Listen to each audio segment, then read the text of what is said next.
I started noticing that I met many people that had firearms that didn't even know how to use them. The youngest I've ever taught was probably about 6 years old, honestly.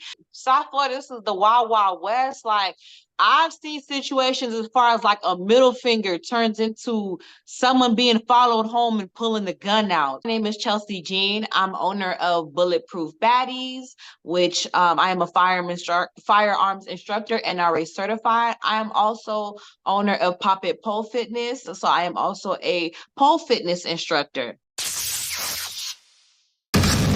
Diversified Game. Learn how to start, run, and sustain your business. Hey, it's Kellen, and you heard it right. We got somebody, a young lady, Bulletproof Baddies. Tell me if you see that on a shirt. Let it be bulletproof. You will walk the other way because you don't know. They might be holding big, big heat. But also, she's athletic. So on the poll, you'll see, whatever the editors put out there that she allows us to put, that she's teaching fitness, probably some mental health in there too with self-esteem. So Miss Chelsea, welcome to the show. How are you doing? Very well, in yourself? I'm always blessed by the best. And let's get right into it. Because when I saw, you being a gun instructor and that my gun instructor, the one who has me concealed carried and handles my security licenses when I need to renew. Doc Holliday followed you. I already knew you were the truth. You were validated because he doesn't follow any nonsense in the gun, genre that I've seen. Everybody he follows is official. Let's talk about, how did you become a gun instructor, and how can people hire you? Well, yeah, I'm actually part of the same gun group as Doc Holliday. So shout out to Black Arms of South Florida. Shout out to Pew Pew Life. So how did I actually get started into firearms? Well, to be honest, I had an ex-boyfriend actually. So it all starts with a man. So I actually was always afraid of guns. I think as most people, and you hear a lot of the things within the media and growing up how guns are so scary. So I was actually really intrigued when I started dating this guy who he actually had a very I would say it was a very I would say well-rounded militia of firearms. So I started getting really intrigued. I was like, well, bro, why do you have so many guns? And he just started saying, why not? So it just kind of started from going to the gun range and having just an interest in firearms and actually wanting to protect myself. We as Black women, we have some of the highest rates of violence done against us than any other race. So, taking that into consideration and wanting to teach other women how to protect themselves. So that's kind of what started I'll say my passion and my path into firearms and eventually firearms instructing. So, it's just kind of started off me going to the gun range, on the weekends. And, at some point everybody started to know me. Like, it was like, I kind of keep it a little glammed up. So I had, I still have my very big pink case with all of my, toys in there. So that everyone started knowing me. Yeah, that girl with the big pink case. And I was like, yeah, that's me. So started getting recognized here and there. And I would post my videos on social media, and I had people reaching out to me saying, well, they wanted to learn how to use a firearm as well. So just kind of started from there. And then that's when I was like, well, let me make it legit, let me make it official. Let me go ahead and get my, my certification, signed up for an NRA course, passed the course, and I just became an instructor. And it's just kind of been histories from there. Now, this is needed. A lot of people are scared of firearms. The more this country grows, the more firearm owners it seems to, come, especially in the South. When you talk about that self-defense, is it just the firearms that you teach, or do you also, tell them, you might need to learn some jiu-jitsu just in case you can't reach your firearm? Where do you go and how far do you go in your trainings? Well, for the most part, I just kind of teach basic pistol training as far as basic gun safety as well. Here's also the thing that really, really I found very astounding to me when I actually started getting into more gun culture, especially in South Florida. We're very kind of lackadaisy kind of gun state. I started noticing that I met many people that had firearms that didn't even know how to use them or use them properly, I would say. So for me, what I started to kind of really wanted to teach, and really my niche was to focus on firearm safety. Like if you have a gun, this is how you properly use your gun and how you properly maneuver your gun. So I would say that's more so like what I kind of focus on as far as having your gun in a safe environment and safely being able to use it and safely being able to maneuver it. Because so much, especially with I would say everybody wants to be in gun culture. Everybody, guns are cool, so to say. It's like everybody wants to be a part of gun culture, but do you actually know how to use a gun? Anybody can squeeze the trigger, but do you know how to properly rack? Do you know how to keep the firearm away from you? Do you know keep the finger off the trigger unless you're ready to shoot? Do you know these fundamentals? And unfortunately, a lot of people don't. Now, guns are cool, and then they can become very dangerous. That should be the last resort. Just want to put the warning out there because there's a lot of uncool people growing up. Maybe they were picked on and they get a gun, then they get tough, right? So, can you talk about, when you're teaching maybe a young 15-year-old how to use a firearm because her parents or her whoever's taking care of her have guns in the house, and you're telling them the do's and the don'ts. At what age do you start teaching, or the youngest that you've taught?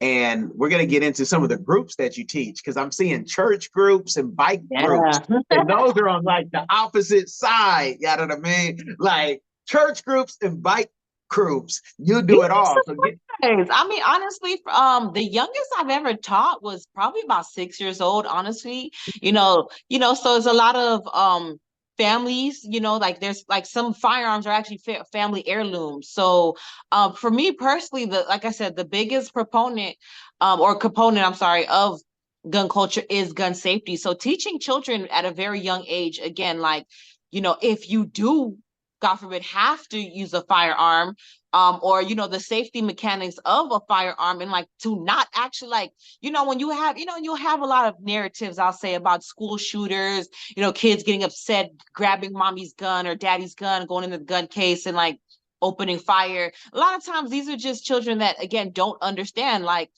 to not, like, a gun needs to be your last resort. Like a gun is to protect your life and your life of your family, not to just take someone else's life out of, whatever problematic situations you have going on in your life.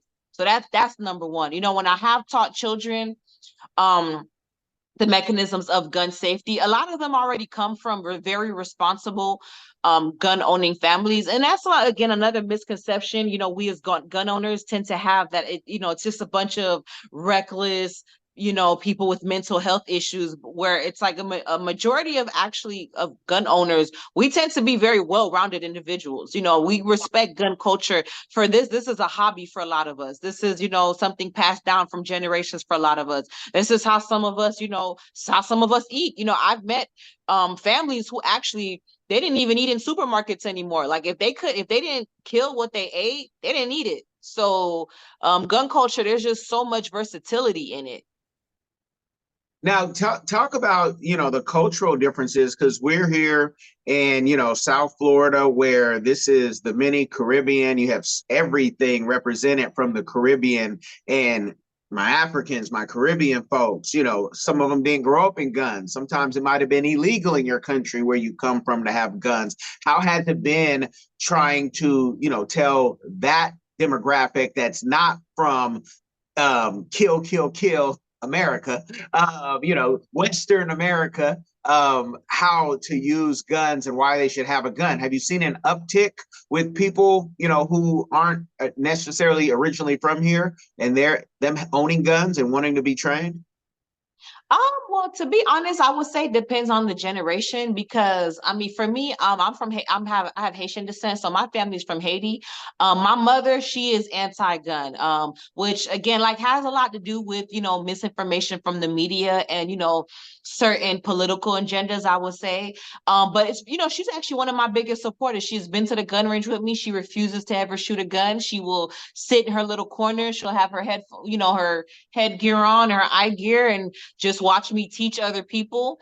Now it's funny, my father, on the other hand, actually, which was actually very strange to me, because I had no idea my dad actually was into guns. Like, once I told him that I was getting guns, we went to the shooting range and he already knew how to use the guns. I didn't ask any questions. Dad, I don't know what you buy. I don't know what type of life you was living back in Haiti. So he knew how to use a shotgun, and you knew how to use the AR-15. So my dad was with it. So I think it depends. It does depend on, the generation, so to say. But for the most part, as far as especially living in South Florida, like, it's kind of the Wild Wild West down here. So a lot of people are, kind of pro, in a sense. I would say pro gun, but pro wanting to protect themselves, pro protected, pro them, pro their life. You get what I'm saying? So it's more so, again, teaching them, or kind of giving them the knowledge, in a sense, or giving them the understanding that at the end of the day, like, your gun is to protect your life and the life of your loved ones. That's all it should be with. It shouldn't be, you get into a road rage situation. Hello everyone! Join us on an exciting journey with Explore the World Cameroon. London and Sydney go take you explore Cameroon, the heart of Africa. Experience the vibrant culture, nature and traditions, from Yaoundé market to rainforest adventures. Every page na new discovery. Enjoy the Cameroonian food, music and wildlife with our explorers. This book na true celebration of Cameroon spirit. Get your copy now. Available on Amazon, Barnes & Noble, and through your library and bookstores via Ingram's Park. Don't miss this adventure. I mean, as far as, again, like, when I say South Florida, this is the Wild Wild West. Like, I've seen situations as far as, like, a middle finger turns into someone being followed home and pulling the gun out. So, I mean, this is how I look at it. Number one, this is what I train all of, I tell all of my students, yes, South Florida is a stand your ground state. However, standing your ground does not mean just killing somebody. Like, your first lines of defense are your fists. That's number one. You pulling a firearm out literally needs to be the last resort that you have. It's not, and that's another thing when I say, again, being part of, like, guns want to be cool. It's a lot of people, like, a lot of machismo. There's a lot of ego that goes into with, some of the people that do just own weapons, and not really doing I would say, the background or the research or the homework to knowing, actually, which to me sounds like common knowledge. Like, just if someone slaps you in the face, doesn't mean you pull out a gun. To me, it's common knowledge. But, a lot of these people want to be tough guys out here and feel like, they're invincible when they have a firearm. So, my main thing, especially me as a gun owner, and I would tell people and I would advise people, as a gun owner, you actually have heightened responsibility towards anybody else, because, I may have somebody that cut me off and sticks up a middle finger, but they don't know that I can end their life right now. I have the power of their life in my hands if I choose to. So for me, with great power comes great responsibility. I'm doing the walk away all the way. Like, okay, you say what I want. You can say all type of curse words to me. At the end of the day, I value my life, and I also value your life, even though I don't know you. So it's all about having emotional intelligence and having, again, integrity to the gun culture, because it's knuckleheads that, will have weapons and will use them just because, again, when we talk about machismo and ego, that actually ultimately cause us as responsible gun owners to get our weapons taken away. So I already know, being in gun culture and owning a weapon, I have heightened responsibility than anybody else on the road. Amen to that. And, there's a lot of mental health issues that won't get, uncovered until to the fact, because when you think about it, are we in elementary school? You put a middle finger up, you yelled at somebody. If I got 1,000,000 reasons and $10 million, I really don't care. I'm laughing at you because you're square. Like, you're upset what we're doing on the road. And you guys really out there have to listen, that I'm talking about this gun business because I think you should protect everybody. But if you get mad at people for no reason and throw a temper tantrum, that might be the reason why you're alone.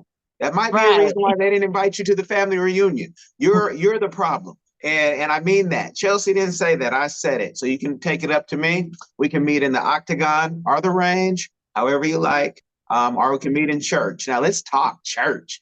When have you taught a church group? And was it the pastor? Was it what leaders allowed this? Because coming from the West Coast, I'm from Oconda, if you know where that is. That's Oakland, California.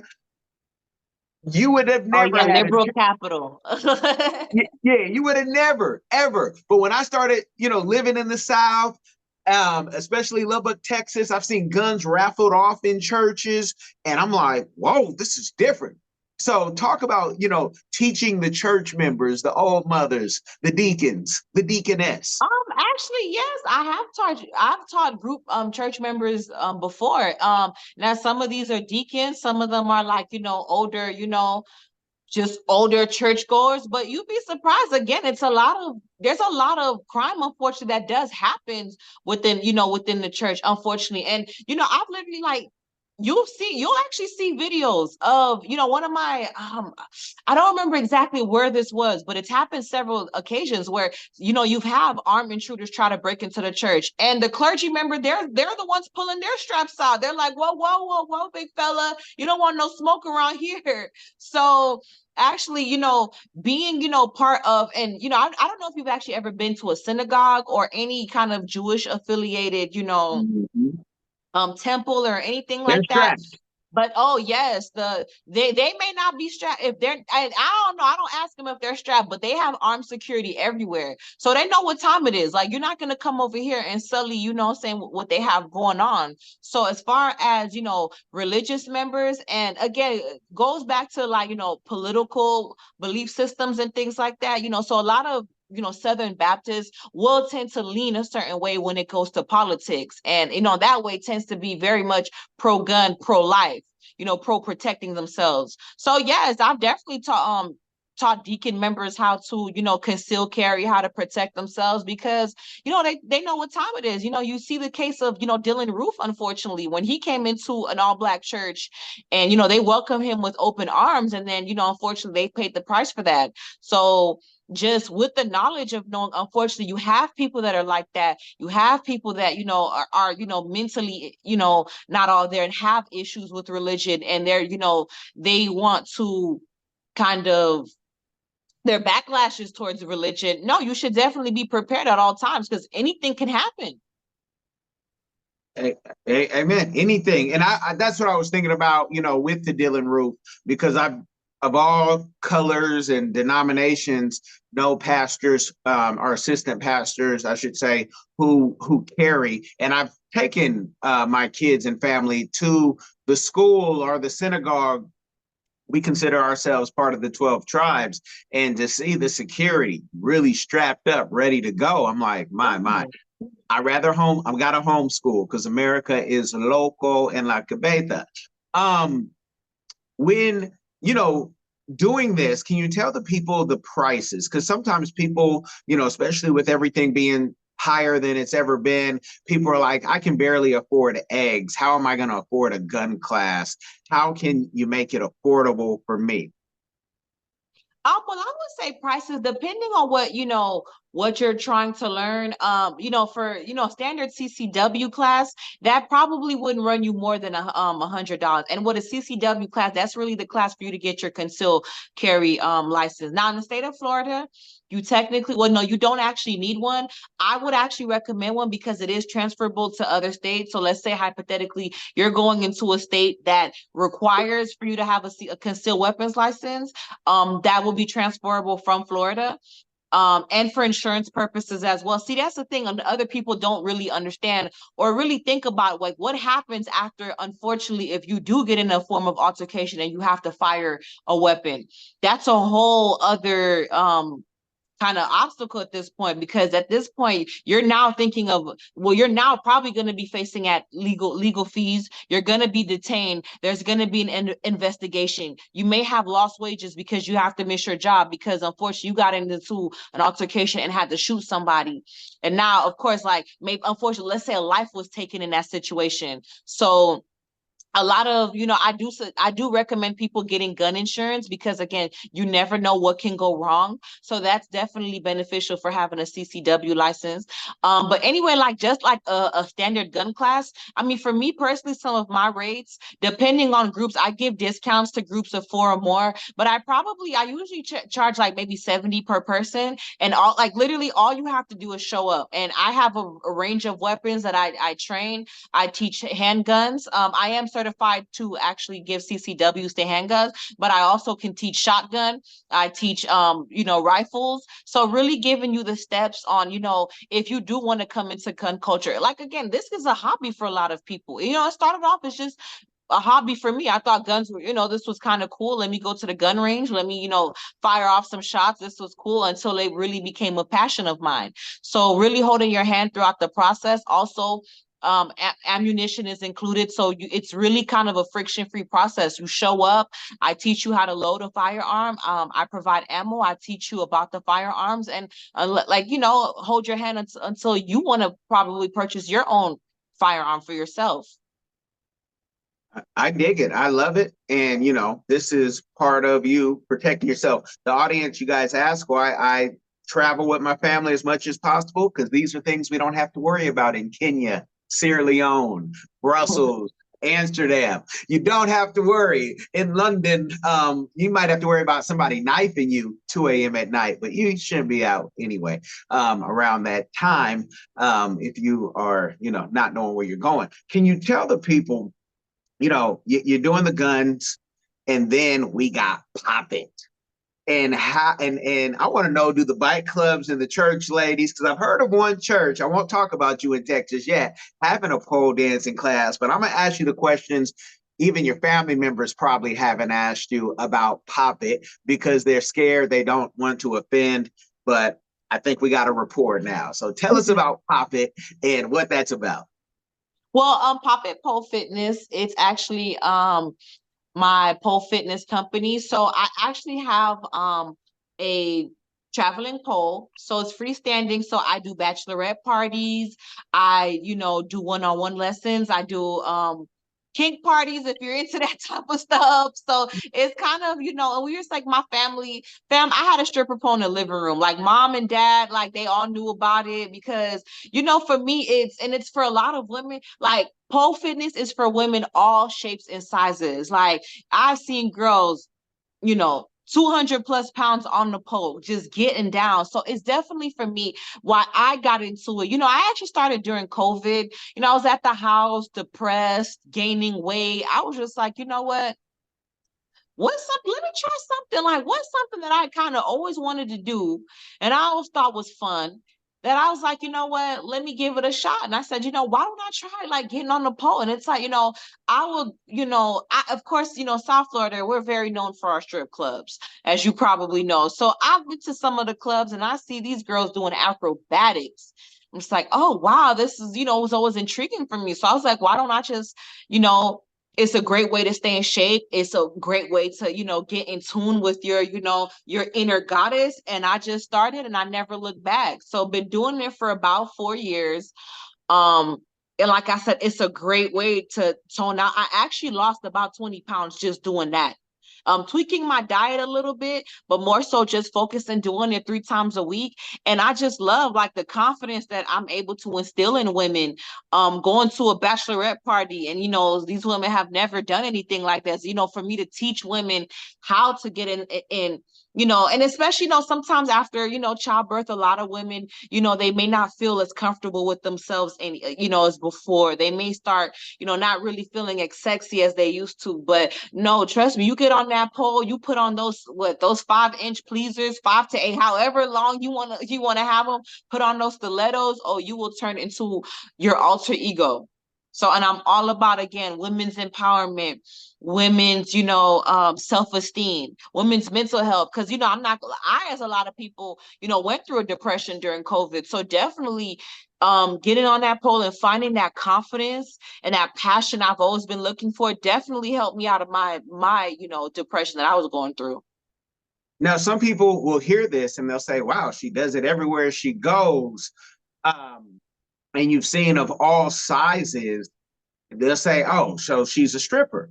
And from what I've been told by others, that no, this is not stripping. This is actually an activity that it's like Billy Blanks, right? I used to laugh when I see my wife doing Taibo, and I'm like, oh man, anybody can do that. This is 15, 20 years ago until I did 3 minutes of Taibo and said, oh no, this is a real workout. So this is different than stripping. Correct. I just want to put that out for the person who they're listening, but It they is don't not understand the difference. stripping. We do not take our clothes off doing pole fitness. Like, Okay, you know, so I would think it's common knowledge as well, but of course I have heard the stripper jokes or the OnlyFans, and it's just like, bro, no, you know. And now I don't shame sex work, you know what I'm saying? And ladies, that if you got it, flaunt it, I guess, you know, if you want to work at the club, but by no means do any of my clients, you know, and now I have had clients that were dancers that did want to, update their repertoire skills, you know, for them to make money at the clubs that they were working at. But, you know, again, most of my clients are, you know, bachelorette parties, moms, you know, couples that want to spice things up. So it is not stripping unless you want it to be, you know, I'll just add that. Like, unless you want to be, unless you want to add your caveat to it. But this is ultimately a fitness regimen. For you, that's what you can be hired for. Wanted to make that clear. Because Yes, for me. What's interesting to me is, and this is a black woman, curvy woman probably issue, but I know for our community, if our curvy women wear something that, you know, Becky might wear something and no one says anything because there's nothing in the package. And when our curvy women have something, it's, oh, she has to be selling it. She has to be this. She has to be that. But when I take my family to Circus Soleil, I can see at the certain shows them working the pole and nobody says Right. anything. And is it because they're of a color thing, or is it because of if they go to the Instagrams and the TikToks, they see you and they see you in a leotard? What do you think that is that makes people say, wow, why do I have to be a sex worker because I'm working the pole? Because I could easily be at Circus Soleil working a pole. Working the same pole, right?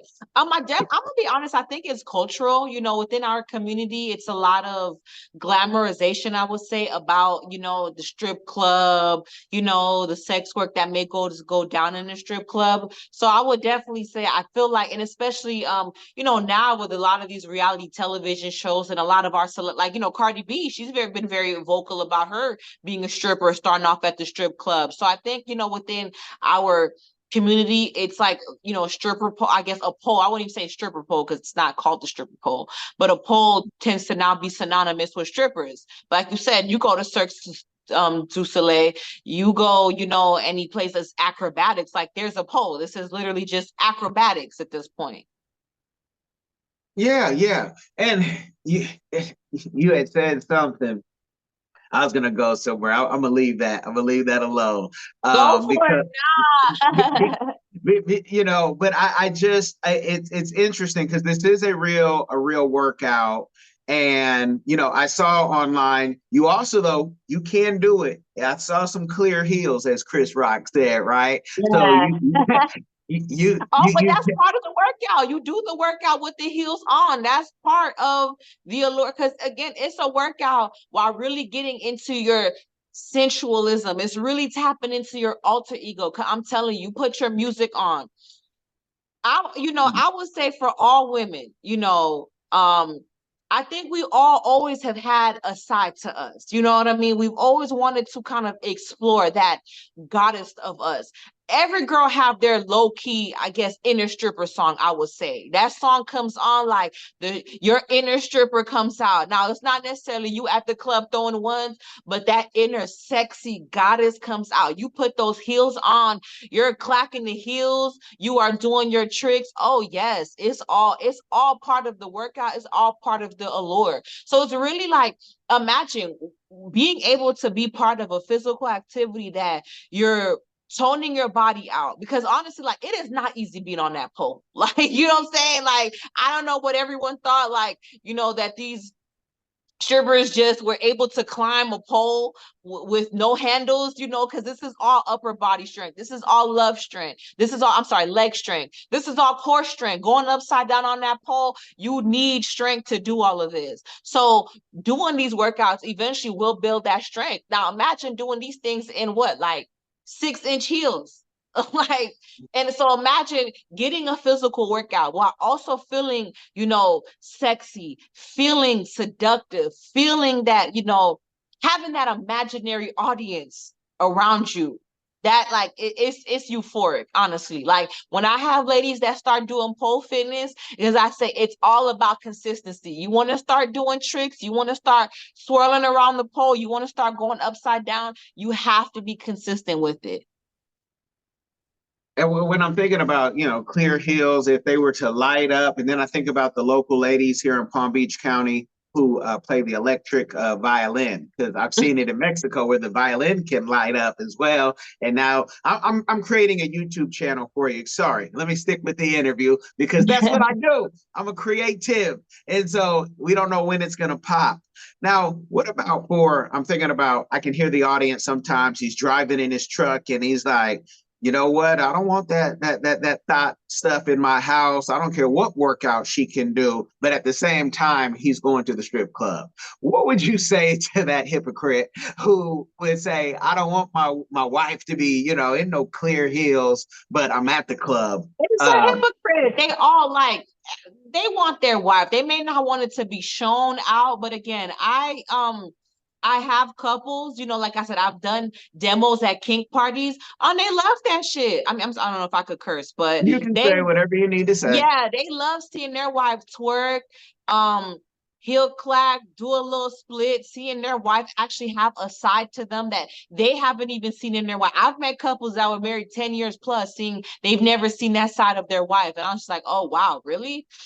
Okay, you know what I'm saying? So I don't know if Buddy Rose going to the strip club, like, you know what I'm saying, because he was not getting it home from his wife. But I'm gonna say, like, that's, hey, you want to stop him? Do you want to stop him from going out to the strip club? Probably, you know, spending more of that money spending on strippers to the household. You gotta really show inner goddess, sis. You gotta at least that inner stripper for that man. Cause I mean, you don't do it, somebody else will. That's all I'm saying. Well, keep saying what you need to say, how you need to say. This is a safe space so people can learn and understand. There's no judgment. But, you know, you being Haitian with that famous last name, I thought Wyclef might have been connected with her. Somewhere along the line, maybe. Is the Haitian community, you know, taking this in? And I need to do this because we work with Haitians. We're getting Haitians jobs or helping them with their businesses, because unlike the Ukrainians and others, the Haitians weren't given anything when they came here. You know, they didn't want them to come in the first place. And now we even have other Caribbean folks saying, oh, I believe the lies and rumors that we have, even, you know, the fool down the street saying about the Haitians. I won't even repeat it, but yeah. Is the Haitian community, you know, are they taking in the guns? Are they coming in and joining the pop-it?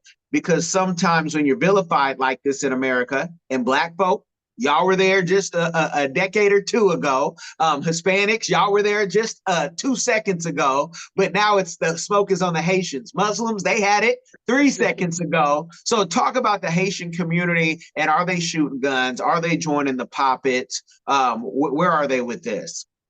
Well, yes, definitely. There's a lot of, you know, Haitians that I've, you know, gotten in contact with that are part of the gun community.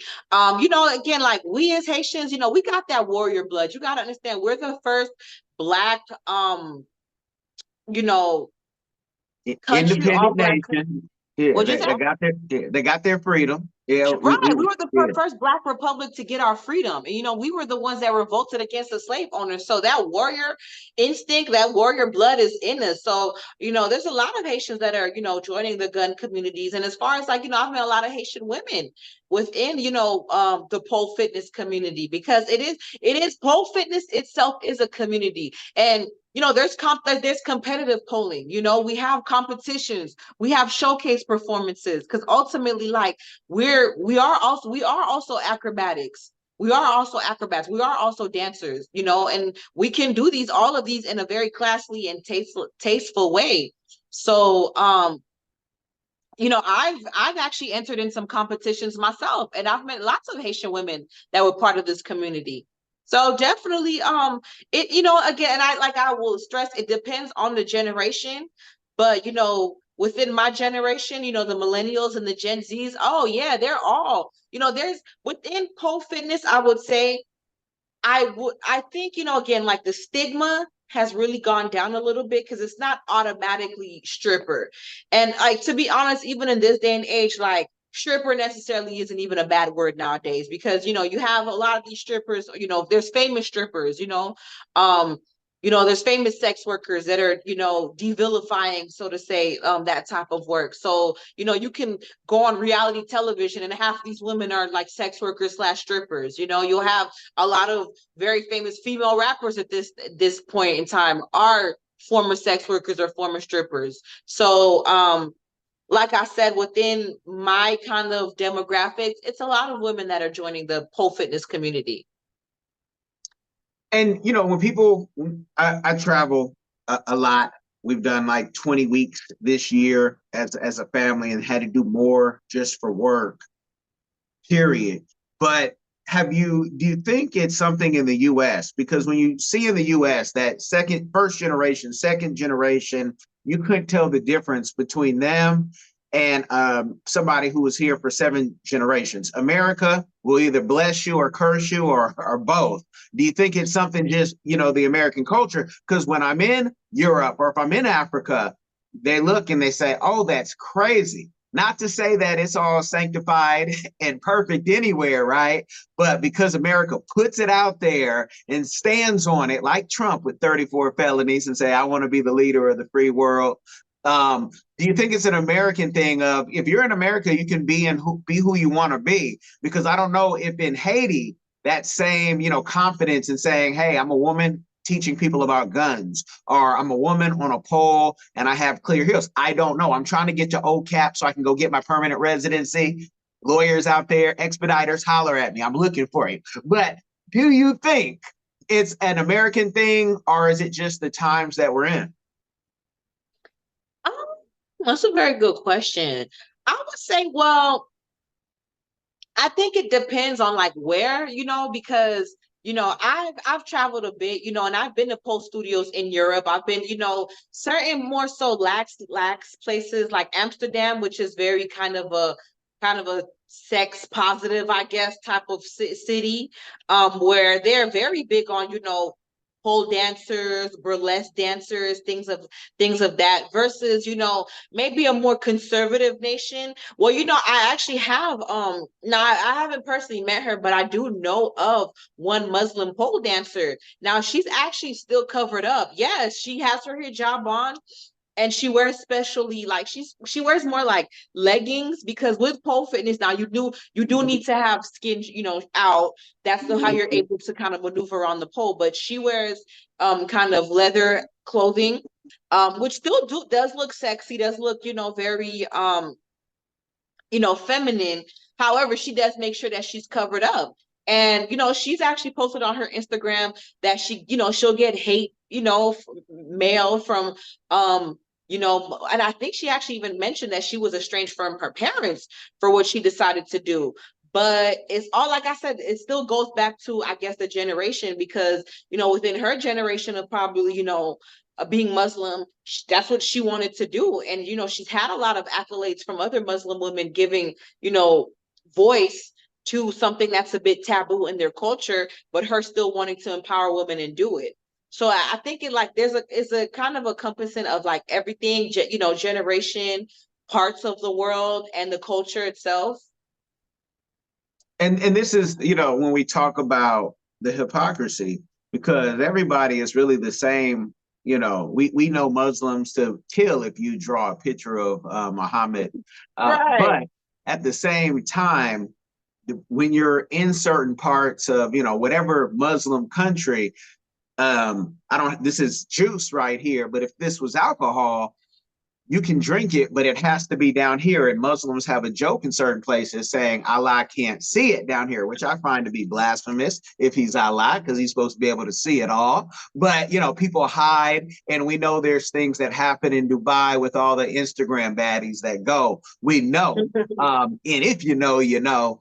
But people, that's interesting. I've never heard of a Muslim pole dancer. I'm gonna have to look into that. I'll send you her IG page. Like, she's legit. Yeah, because I could imagine the death threats that she has gotten, and I don't even know what country she's in, but I know that it's happened, and that's a story because the same person who's doing the death threats might be a serial rapist in his country, and those people got to go. Now, with all the success, and the best is yet to come for you because you're still young, still vibrant, what is a community give back that you're doing or that you would like to do in the future?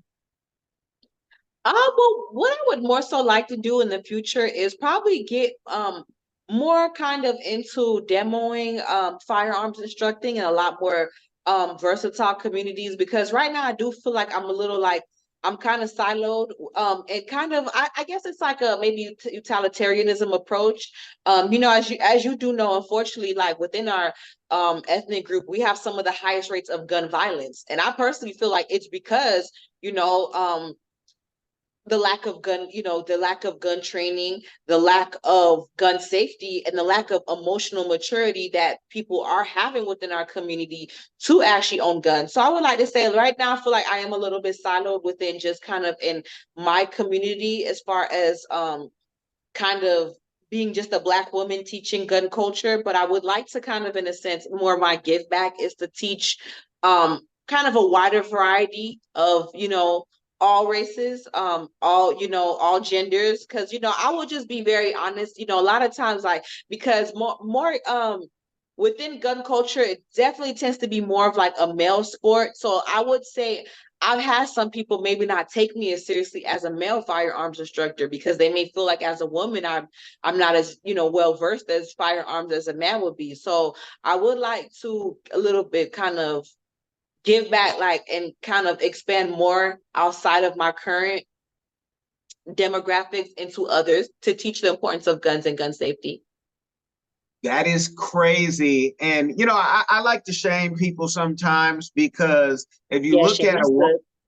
if you look at a woman and you think she can't teach you about gun safety or the knowledge, women are better shooters than men. Women pay more attention to detail than men. And so you need to have a woman shooter. And I love how Gaddafi, you know, may he rest in power, had a whole woman security team. There was a reason for that. They just, you know, weren't what you that for the aesthetics. But women are, go ask your fellow FBI or, you know, whatever at the highest level, you guys know someone in law enforcement, the women know how to shoot. So that's interesting that people wouldn't take you seriously. And then you have the show with the pink, you know, why not? Why not? You know, but any plans to have a podcast, a YouTube channel, write a book, make a movie, documentary, anything in the plans for that? Not as right now.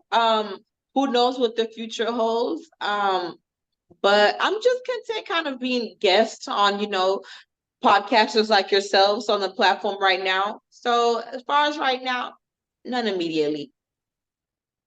For the person who says, I want to follow those footsteps in any of your businesses, did you have any VC backing, Florida funders out here? I'm a proud member to say I'm a proud member, or any angels, or, you know, was there family support? Because many people don't start because they feel my family won't support me. And when I tell them is that's kind of normal, they're like, nah, my family should support me for me to do something. Like they need the cosign. So did you get a cosign or any pushback?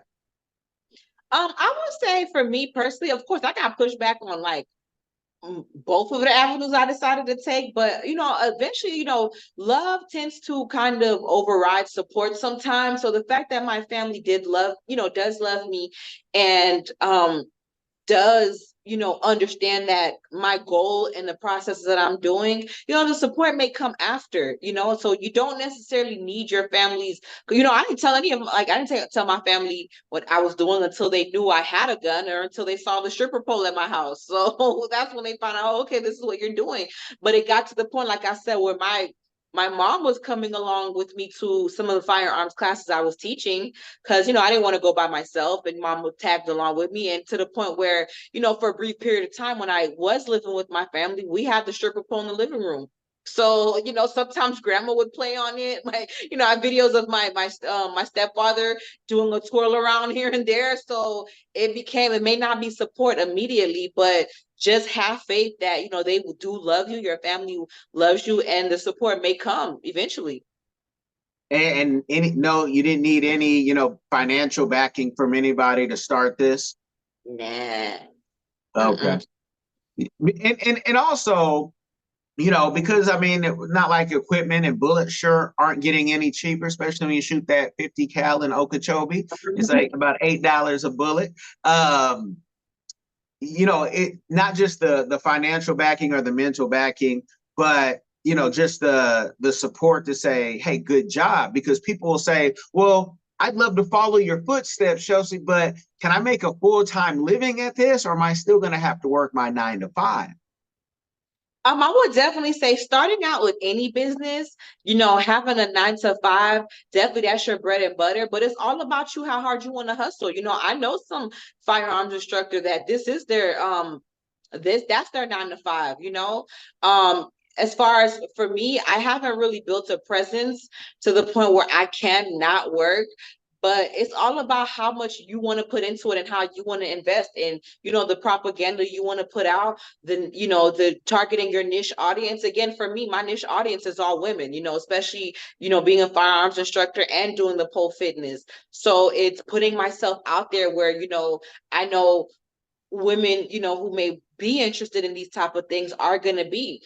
Because one of my other hobbies, I also do kickboxing, which is also a form of, self-defense and a form of, a fitness regimen. So I knew there, all the girls at the classes, those are going to be my clients because, I know you guys want to stay in shape, and I know you guys also want to be able to defend yourself. I teach firearm classes and I teach pole fitness. So there you go right there. And I know somebody out there wants to stop their car and say, ask her if she can do a spinning hook kick right now on camera, but I don't know what's around. The pole's right here. I do got me a pole, right? Hold on. I'll do a little spin. I'll do a little 1-2.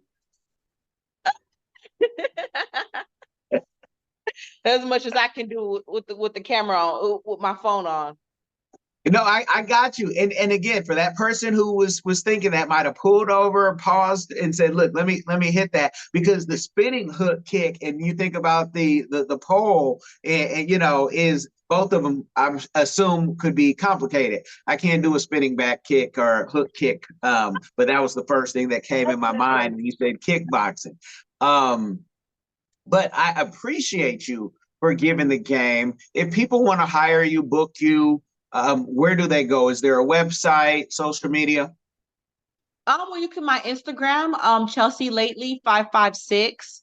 That is my Instagram. If we'll have all my content, my pole and my gun content. I also have my pole businesses Instagram, Pop It Pole Fitness, all one word. If you want to book me for any bachelorette parties, no men. This is not going to be a players club situation. So I like to put that out there. I do not do parties for men. Females only, or maybe intergender. That's about it. I'm glad you put it out there, because folks again are loco en la cabeza. Get creative. So you guys have got the game. I thank you for tuning in. You can make sure you do all your comments wherever you experience this. You can like it wherever you experience it. It helps in the algorithm. But most importantly, I need y'all to share this game with somebody. It may change their life. Y'all be blessed.